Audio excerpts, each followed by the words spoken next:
महसूल अधिकाऱ्यांची नौटंकी चोरट्यांचं होतं भलं। चौकशीच्या नावावर अधिकाऱ्यांचं चांग भलं। अधिकारी क्षेत्रातील संभ्रमामुळे अवैध उत्खननाला जोर। वर्धा शहरालगत असलेल्या खेरडा परिसरातील शेतजमिनीमध्ये अवैध उत्खनन करण्यात आले होते।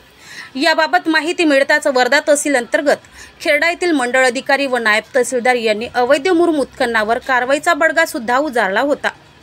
याबाबत कारवाई करून सदर अहवाल तहसीलदार यांच्या न्याय कक्षेत सादर केला। सदर शेतजमीन वर्धा तहसील अंतर्गत तसेच सेलू तहसील अंतर्गत येत असल्यामुळे दोन्ही तहसीलदारांनी वेगवेगळे अहवाल सादर करून संभ्रम निर्माण केल्याचे कागदपत्रावरून दिसून येत आहे। तू मारल्यासारखे कर आणि मी रडल्यासारखं करतो अशी भूमिका तर हे अधिकारी पार पाडत नाही ना। या संभ्रम अवस्थेतूनच अवैध उत्खनन झाल्याचे निष्पन्न होत आहे।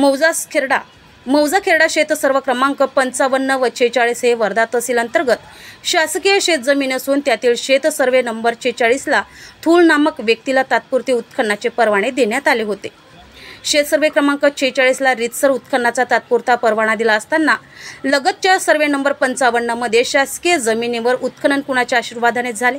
या शेतजमिनीला लागून शेत सर्व क्रमांक 49 हा तहसील सेलू अंतर्गत येत असून यामध्ये सुद्धा मोठ्या प्रमाणात अवैध उत्पन्न झाल्याचे दिसून येत आहे।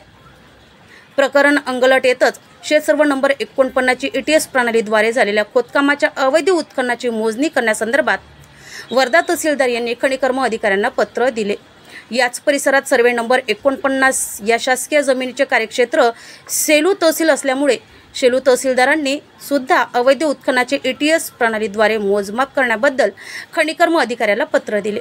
सदर कारवाई ही जानेवारी महिन्यात झाली असताना यामध्ये सर्वे क्रमांक 49 चा व 46 यांच्या अवैध उत्खननाबाबत कुठलेही सादर केलेल्या अहवालामध्ये स्पष्टपणा दिसून येत नाही।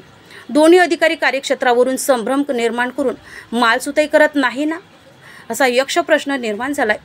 सदर प्रकरणात उपविभागीय अधिकारी वर्धा तसेच जिल्हाधिकारी मॅडम यांनी लक्ष घालून कारवाईचा जोर आवरला तर या शेत सर्वेमधील अवैध उत्खननाचा घोड निश्चितच बाहेर येईल अशी शक्यता वर्तवली जात आहे। जनसंग्राम न्यूज वर्धा।